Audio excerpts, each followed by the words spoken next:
Black hole को अगर हम सिंपल भाषा में कहें तो ये स्पेस की एक ऐसी जगह है जहाँ की ग्रेविटी इतनी स्ट्रॉन्ग होती है कि कोई भी इससे बच नहीं सकता, यहाँ तक कि प्रकाश भी नहीं।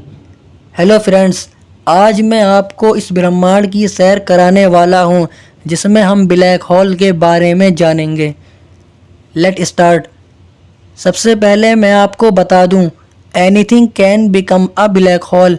अगर मैं मैथमेटिकली बात करूं तो कोई भी ऑब्जेक्ट ब्लैक होल बन सकता है।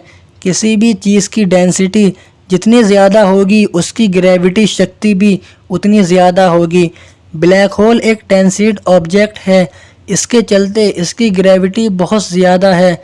ये लाइट को भी अपनी तरफ खींच लेता है और लाइट इस यूनिवर्स की हाईएस्ट स्पीड में ट्रैवल करती है। तो अगर लाइट नहीं निकल पाती तो और चीज़ें कैसे बचेंगी।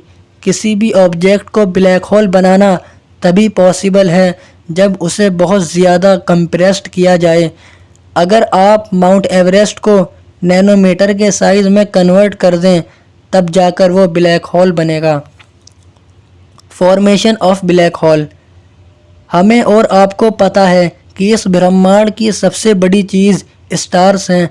अगर हम इनको छोटा करके एक अर्थ के साइज़ का कर दें तो ये ब्लैक होल बन जाएगा। लेकिन अच्छी बात यह है कि हमें ऐसा करने की ज़रूरत नहीं है, क्योंकि ऐसा इस ब्रह्मांड में होता रहता है।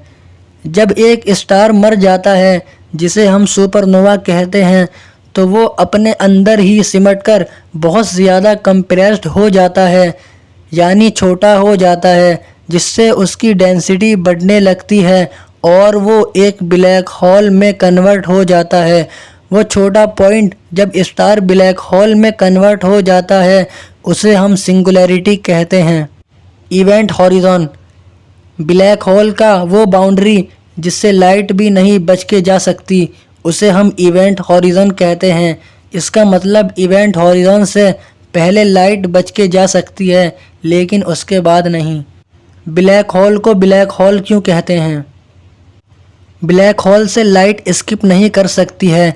इसका मतलब ये नहीं कि ब्लैक होल में लाइट नहीं होती और वो जो लाइट है वो आपकी आंखों तक नहीं पहुंच पाती, क्योंकि ब्लैक होल से लाइट बचकर नहीं जा सकती। तो जब लाइट वहां से बचकर नहीं निकलती तो वो हमारी आंखों तक कैसे पहुंचेगी, इसलिए इसको ब्लैक होल कहते हैं। ओके गाइस, अब आपको समझ में आ गया होगा कि ब्लैक होल क्या है और कैसे बनता है।